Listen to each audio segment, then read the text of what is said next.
Going live.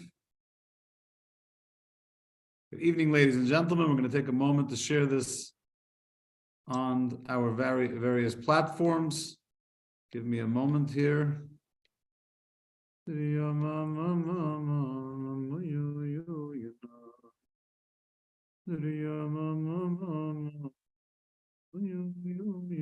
evening, Bruce. Good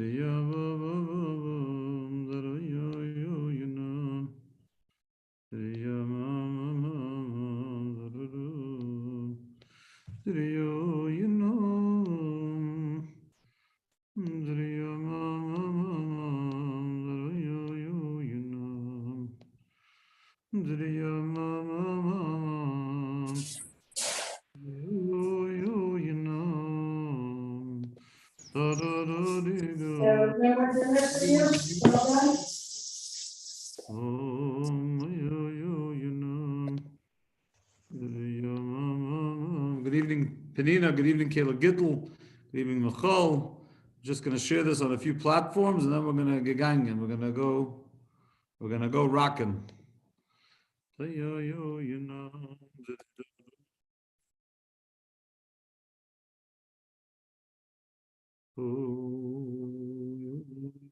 There we go.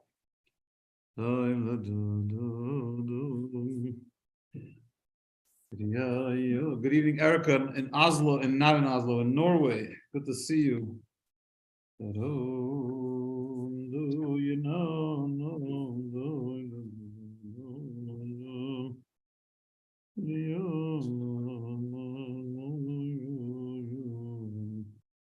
going to be with you in just a moment. I'm just opening the holy books.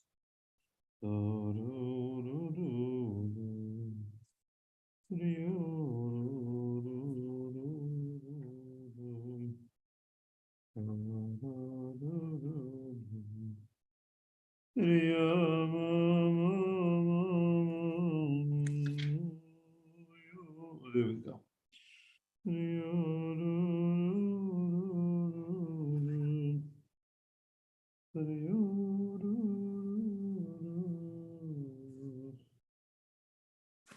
Okay, ladies and gentlemen. Oh, let me let one more person into the Zoom. Good evening, Kathy. Good evening, Philip and Michelle. Good evening, Ruth. Kenai Nahara, what a good crowd. Good to see everybody on Facebook, on YouTube, on Zoom. It's complicated to be the rabbi and the tech support guy, but we got it done. Okay, it is Parshas Vayishlach. Tonight on the Jewish calendar is a special night. It's the 14th, well, tonight and tomorrow, the 14th day of the month of Kislev. We wish a very special happy birthday to Rabbi McKay, a wonderful member of our community. It's also the night on which we celebrate the Rebbe and the Rebbetzins' wedding anniversary. They got married in December of 1928 on the 14th day of the month of Kislev.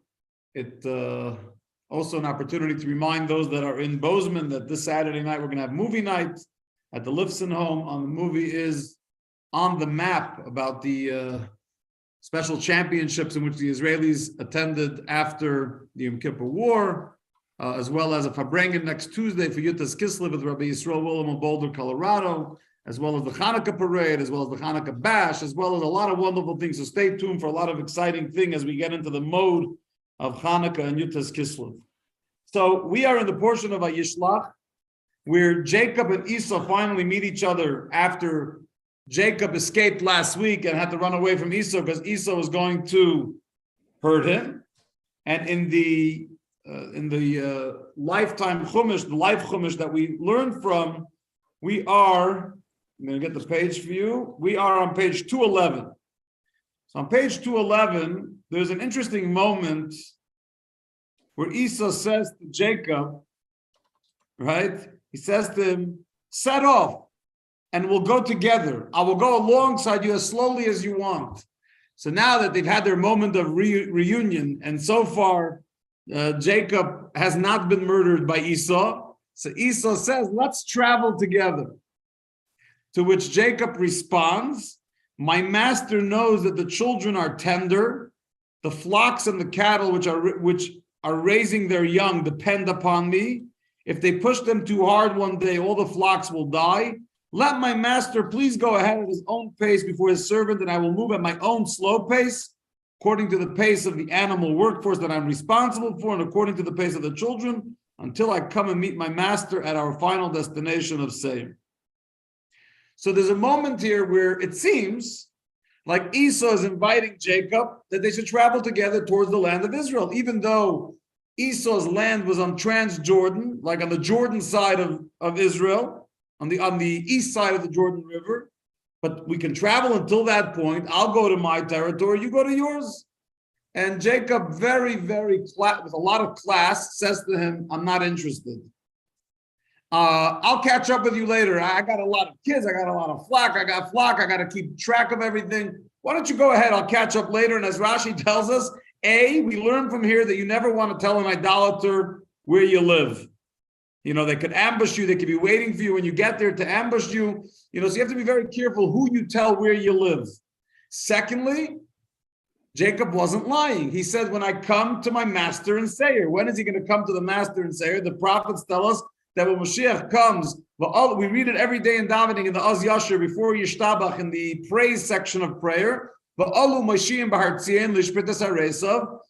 we will go to the, in other words, when Mashiach comes, God is going to go to the land of Edom, to the Mount Seir, where Esau's family was based, and God is going to judge them and bring justice to them for everything they did to the Jews throughout the exile. So Jacob said, yeah, I'll meet you in Seir. He forgot to mention that what he meant is that he would meet him when Mashiach comes. So he didn't lie, but he made it very, very unclear as to when he would actually meet him. Now, what's interesting is that in that verse that says that Esau, it says that on that day, verse 16, on that day, Esau went back to Seir, his usual hangout. And Rashi tells us something very powerful about Esau going back, is that when Esau traveled back to his homeland, he went alone. I'm going to quote you what Rashi says. Fascinating Rashi. Rashi says, let me just pull up the exact Rashi right here. Rashi says, Esau alone, but the 400 men who went with him slipped away from him one by one. So Esau comes to see Jacob. When he's coming to meet Jacob, he comes with 400 men. Why? He wanted an army to attack his brother Jacob, to take him out and his family. Now, when it's time to travel home, Esau, big, mighty, powerful Esau, the warrior, the leader, the general, he's heading back alone, says Rashi. That his 400 men, each one of them slipped away. One by one, they slipped away. And then Rashi says, quoting from the Medrash, where did the Holy One, blessed be He, repay them? In other words, God always repays people, even if they're not deserving it, right? Even if they didn't have if they ended up doing something good, even if they're not a good person, but if they ended up doing something good, God always repays you. Where did God, where did God pay back the 400 men who did not attack Jacob and who left and slipped away from their master, from their leader Esau? Says Rashi, made David in the days of King David. As it says in the book of Samuel, and David struck them, meaning when David fought the Amaleks, which were descendants of Esau, it says he struck them, not one escaped, no one got away, but for 400 men, lads who rode upon the camels. So let's throw a number out there. I don't know, if Jacob, 1,000 years later, right? Something like that, maybe 1,500 years, many centuries later,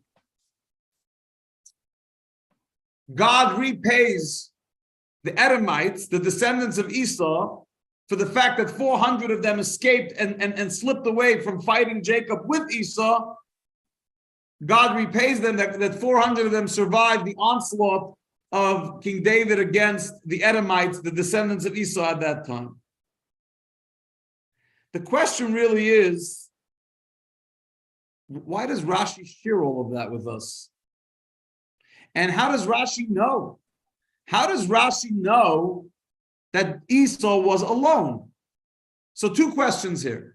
How does Rashi know that Esau was alone? and that his 400 men abandoned him.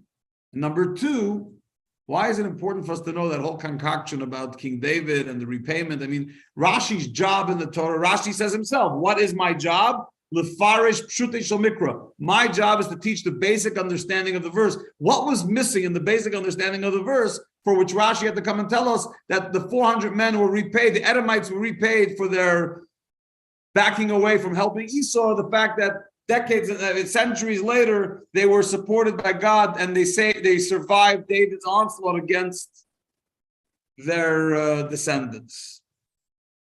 So what I share with you tonight is from a edited talk of the Rebbe. That's a combination of two Farbrengans, the Farbrengen of Parshas Vayishlach, the year 1972 and the year 1984. So both on the portion of Vayishlach, 1972 and 1984. The Rebbe takes a very pragmatic approach to how Rashi knows that Esau's 400 men, right? When I was a child, we used to sing a song about Jacob's encounter with Esau. It went like this. Esau was coming with 400 men. Yaakov would daven to Hashem. Vayishlach Yaakov malachim. It stuck in my head from my childhood, right? Esau was coming with 400 men, and Yaakov was davening to Hashem, which again, I think is a distortion of the story. Jacob wasn't only davening to Hashem, it says he sent appeasement gifts and he got ready for war and he prayed to Hashem. But whatever, the song never told us that Esau's 400 men ended up abandoning Esau. So how does Rashi know that happened? And what in the verse, what in the story allowed Rashi to deduce that information and get to such a conclusion? It says the Rebbe as follows. At the end of last week's Torah portion of Vayetze, we are told that when Jacob was escaping from his uncle and his boss, his conniving uncle Laban ran after him with some of his entourage, with some of his confidants. They were chasing Jacob, and Rachel and Leah chasing Jacob and his family. And if it wasn't for the fact that God came to Laban in a dream the night before and warned him that he better not mess with Jacob, not for good and not for bad, meaning he better not mess with Jacob, had God not warned him, he would absolutely try to harm Jacob. Therefore, as we study the Parsha now, it's hard to understand how Esau, who came with 400 men to attack Jacob, and his anger towards Jacob was a lot more than his uncle Laban. Laban was just a scam artist, a conniving scam artist. Esau had it out for his brother Jacob from the day that his brother Jacob took his birthright, and then from the day that his brother Jacob took the blessings from his father Isaac. And he clearly said that I would kill my brother Jacob. So he comes with all this anger. He comes well prepared with a militia. He comes with 400 guys ready to take on Jacob. And he had such a deep-seated hatred and anger towards Jacob. How is it possible that he just changed his mind? Right? He never ends up attacking Jacob. You think because Jacob sent him some gifts, he managed to appease him? Because he prayed? In other words, we know why God protected Jacob, but why did Esau just drop the whole plan? It makes no sense. If Laban needed God to speak to him in a dream and he didn't even have so much anger, what was the reason? What was the inspiration? What got Esau off his high horse to say, whoa, I've changed my mind. I'm not going to attack my brother Jacob anymore. And even though we saw earlier in this week's Torah portion that when Jacob and Esau finally met each other for the first time after over 2 decades, right, it says that they hugged each other, they kissed each other, and they cried. And there's a big debate in Rashi, quoting from the Medrash, whether Esau kissing Jacob was genuine or it was just a show. So the first opinion is that it was not even a genuine kiss. It was all part of a show. He was assessing the situation. So in the process, he gave his brother a kiss. But even according to the second opinion of Rashi, that he did kiss him and it was genuine. He had a moment, it says, that he had a moment of merciful weakness towards his brother at that moment. And he kissed him with every fiber of his being. He meant that he had this moment of reunion that he couldn't help himself, and he felt happy to see his brother again. But even according to that opinion, it was only temporary. Right? How do we know that? Because as an introduction to that teaching, the Talmud says that halacha, Reb Shimon Bar Yochai teaches That's a halacha. It's a fact in Jewish law that Esau hates Jacob. Nevertheless, at that moment, he had a moment of familial compassion, familial mercy, and he had a moment of connection with his brother, but it was temporary. As a rule of thumb, he hates his brother. When we use the term halacha, halacha is a term meaning that it's set in stone. And even if there's an exception, the rule is that he hates his brother. Therefore, how is it possible that after so much hatred and so much anger and so many threats and so many plans with 400 men to come attack his brother, suddenly Esau has a change of heart? It makes no sense, and the Torah doesn't tell us anything, right? And so Jacob himself is a little concerned about Esau's so-called change of heart. He says, you remember the angel you saw? He says, remember, I saw your angel. Remember, because Jacob had the famous battle with the angel of Esau. So he reminds Esau that he's capable of interacting with angels, right? He says, I battled with your angel and I succeeded. I beat him, right? I got socked in the hip bone, but I'm around. So he's basically reminding Esau, because he's still scared of Esau, he's reminding Esau that he has special powers with angels, so that Esau should maybe back off. And he's obviously keeping a distance in their travel between him and his brother, which means Jacob has every reason to believe that his brother is still out to get him, and yet Esau just changes his mind. Something about that he just, you know what, I'll go back to Seir, I'm going to travel back home.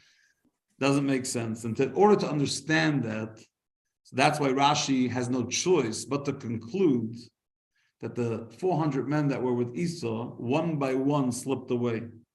And therefore, Esau was basically stuck alone. And he couldn't fight Jacob and his family alone, because Jacob had a massive entourage. He had 4 wives, he had 11 of his 12 sons, he had slaves, he had an operation going. He had animals. So if he had his 400 men, then the anger and the hatred would have come to fruition, and he would have done whatever he wanted to do to his brother. But because Rashi deduces that it had to be that the men slipped away, right? And they didn't slip away. Clearly, they didn't go away. It wasn't a coup. They didn't all turn to Esau because they were such super righteous Edomites. They didn't all turn to Esau and say, we realize that what you're doing, right? They weren't whistleblowers. They weren't creating a coup. They weren't they weren't so righteous where they said, we're all coming together to tell you that we're not working for you anymore because you're evil. That's not what happened. They absolutely were just as evil as him. They wanted to fight with Jacob. They wanted to take out Jacob. They just realized that it makes no sense to fight Jacob, that they would end up getting hurt in the process. So for their own benefit, they slipped away a couple at a time. Esau won't realize because there's only a couple at a time. By the time Esau realized it was a done deal, there was almost nobody left. But they were doing it for their own benefit, for their own selfish benefit. And so that's how Rashi understands unequivocally that the reason Esau didn't fight Jacob, even though he really wanted to, was not because he was super righteous, but quite the contrary. His moment of righteousness, his moment of compassion, his moment of mercy to his brother was short-lived.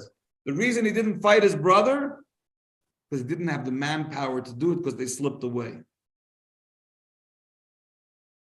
And that's why Rashi tells us the second half, which is about King David. Because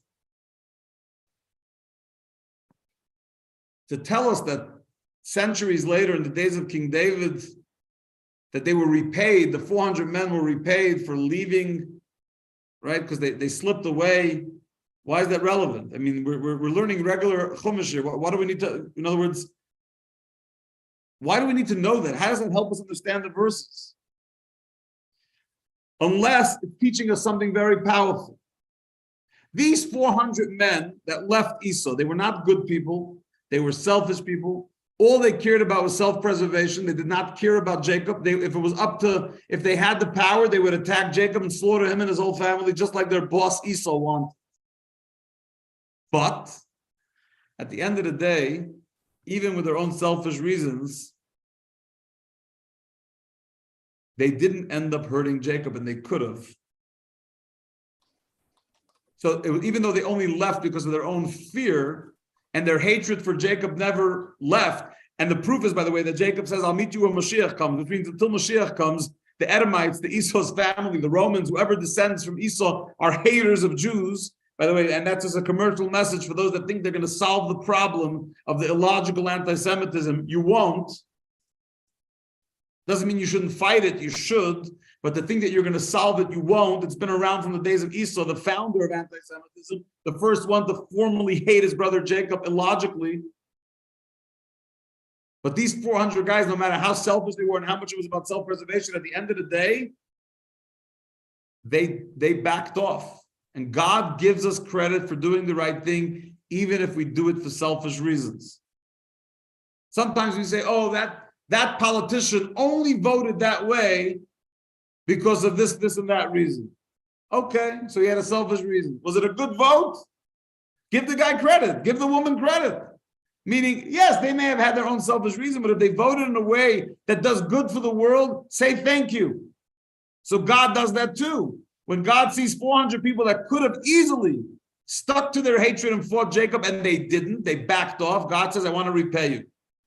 We see a similar thing in the beginning of in the beginning of the book of Genesis, when Lot, Abraham's nephew, has a incestual relationship with his two daughters. One of them names their son Moab, which means this child is Me'av, born from my father. So she basically names the child so that the whole world should know that the child was born from an incestuous relationship, which means she had zero modesty, zero morality. The second one names the child Ammon, which is a different name, that is more modest. And Hashem always gave credit, because at the end of the day, this one named their child in a more modest way. And when did they get credit for it? When did they get rewarded for it? In the days of Moses. So all the way from Lot, from the days of Abraham to the days of Moses, they waited until they got repaid. Because God always keeps credit to pay people back for the goodness and for the righteousness and for the good deeds that they have done, even if they're A, not good, and B, even if it's generations later. When it came to the Edomites, to the ones that slipped away and they did not fight Jacob, God paid them back in the days of King David. And it's fascinating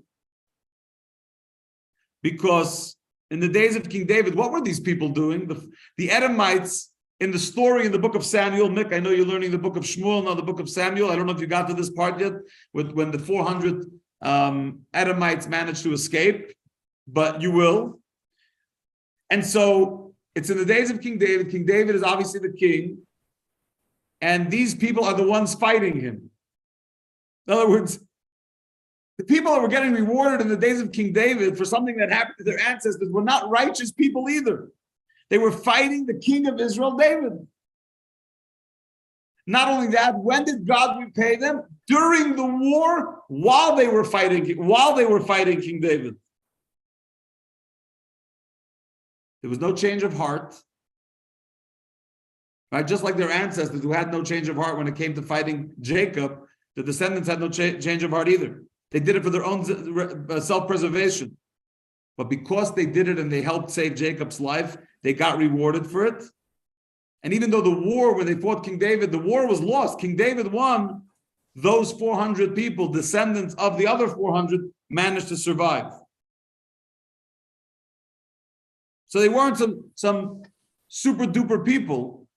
It was just the fact that God always keeps credit on a credit score. He has a credit score, God. Right? Just like we have credit scores, God has one too. And he made sure that they should be repaid for their incredible kindness.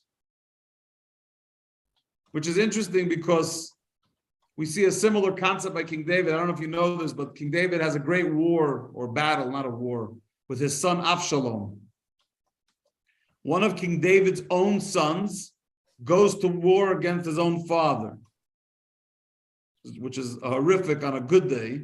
It's not even fun to argue with your son, certainly not to have an outright battle. But when some of the warriors that were fighting against King David, you got to hear this, man. The Jerusalem Talmud says that some of the members of Avshalom's army that were fighting King David, in their hearts, they were praying for King David to win. You want to understand Jewish psychology? You got it right there. They were on Team Avshalom, fighting physically against King David and his people, but in their hearts, they were praying for King David to win because they knew that that's where righteousness was. Complex human nature. Same thing you could say about the people with Esau fighting Jacob. Esau never changed his mind about hating Jacob or fighting Jacob. He just practically couldn't do it because he lost his men. Why did he lose his men? Not because they were righteous. They were far, far from righteous. They were traitors. They surrendered. They gave up on their leader for their own preservation. You would never want to go to war with the 400 members that Esau had. They sold them out in a heartbeat just to save their own tuchas, to save themselves.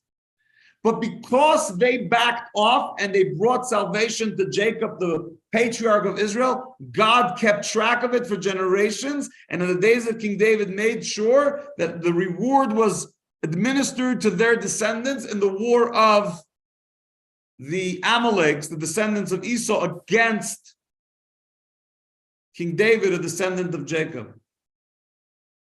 It's a fascinating way of how Hashem keeps track. And Rashi wants us to know that because Rashi wants to emphasize that even though they left in small groups, they slipped away, which means it was all selfish. They were not operating a coup. They were just doing it for themselves. They still got rewarded, and Hashem always kept track. And it's fascinating, truly fascinating, because everything in Judaism, the timeline in which we read any Torah portion is very much connected. And this coming Tuesday is the 19th of Kislev. That's why we're having the Farbrengen with Rabbi Wilhelm from Boulder. It's the Rosh Hashanah of Hasidism. We're going to have a big dinner at the shul. But we celebrate the freedom of the Alter Rebbe, Reb Shneur Zalman, the founder of Chabad, who was imprisoned by the Tsarist regime due to the fact that fellow Jews spoke slander against the Alter Rebbe to the government. I'll give you an example of one of the things they said about the Alter Rebbe. You got to enjoy the humor. I mean, 250 years later, we can have a little bit of humor. They told the government that he's a false Jew, meaning he's faking his Jewish observance. How do they know? So they told the government, they told the Russians that they saw him eating on Tisha B'Av, which was true, except for one caveat. Tisha B'Av that year was on Shabbos, which means you don't fast. You fast Saturday night and Sunday. So they didn't lie. They said the truth. They saw the Alter Rebbe eating on Tisha B'Av like the rest of the Jews. Because when Tisha B'Av's on Shabbos, you don't fast, you push it off a day.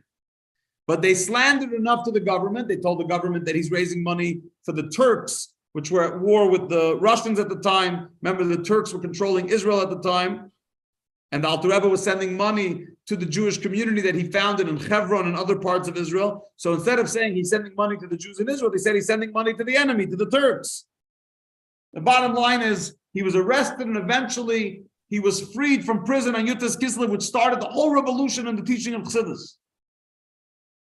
And he was freed when he was reading the verse in Psalms from Psalm 55 from King David, where King David says, Pada v'shalim nafshi, my soul was redeemed with peace. Mikravli ki berabim hayu imadi, because many were with me. And who does many refer to? In the days of King David, it meant that some of Avshalom, some of the enemy's warriors in their heart were praying for King David's success. So it's an incredible thing the Rebbe says over here. It seems like the Rebbe is indicating that even those that opposed the path of Chassidus and went and tattletaled on the Alter Rebbe to the government and got him in trouble and made his life complicated, some of them in their heart, even though they were fighting him, in their heart they knew that it was the right thing that he was doing and they were hoping for his success.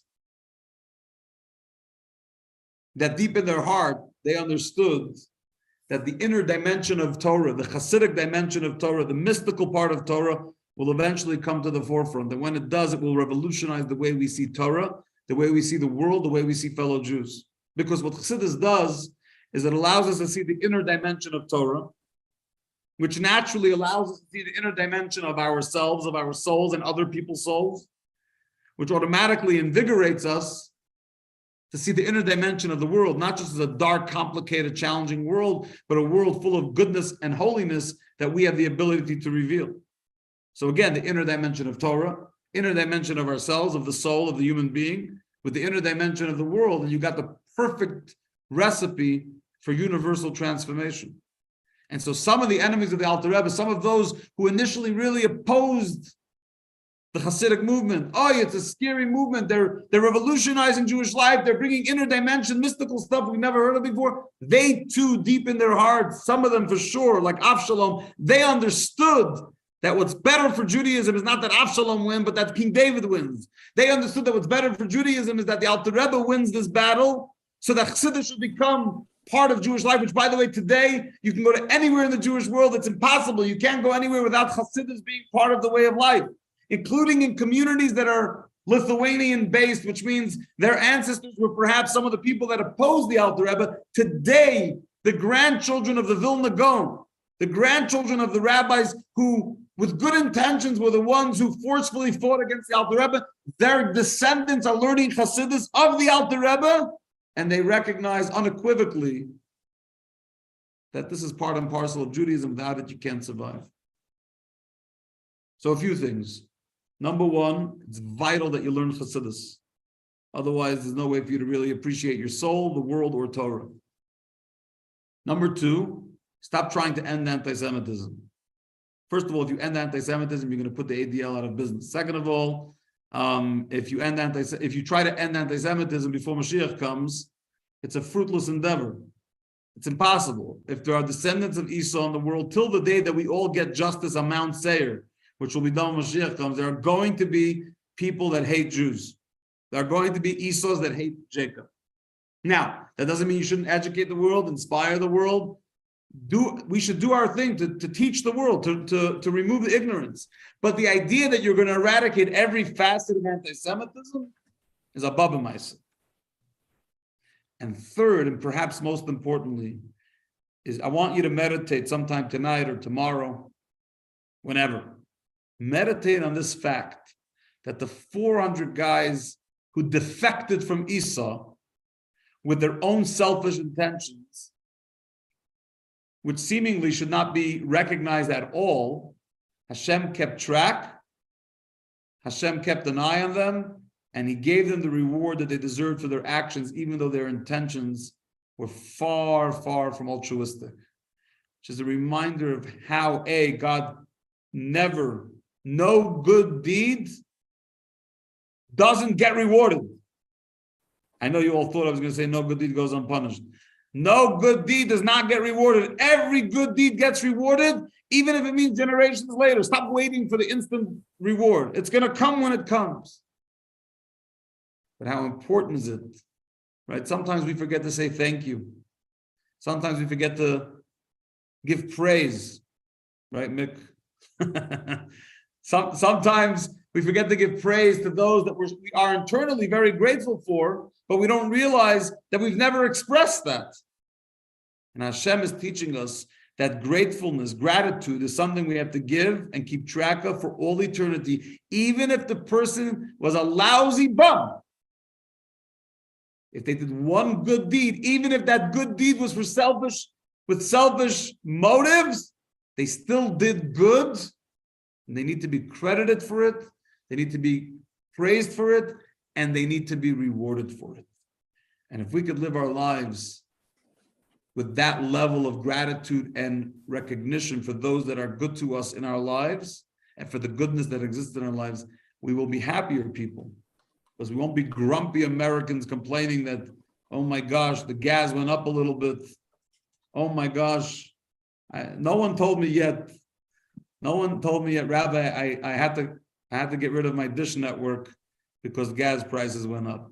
I've heard people say they can't make donations to shuls because the price of gas went up. I've not heard anyone say they gave up on dish network on the 400 channels of nothingness, of frivolity, because gas prices went up. So instead of kvetching about that which is hard, and there are hard things, I'm not denying it, but instead of kvetching, let's spend time remembering all the goodness that has been done to us, even by people who aren't so good. Give them credit for it, express that gratitude, And by the time we're done, you will not have anything left to kvetch within your mind, because it'll be so filled with goodness, good feelings, good thoughts, and good vibes for all the amazing things that transpire in our lives. Have a wonderful evening, a freiliche evening, a gesetzte, joyous evening, and we'll see you back here soon. Sei gesund. Mick, it's great to see you. Man of your word, you said you'd be here and you're here. Margot and Chagai, wonderful to see you. Philip and Michelle, one day I'm going to get to know who you are. Marjorie and Dwayne, great to see you. Mark, Mordechai, good to see you. Who else do I miss over here? I got everybody. And James already checked out. We'll see you guys later. Sei gesund.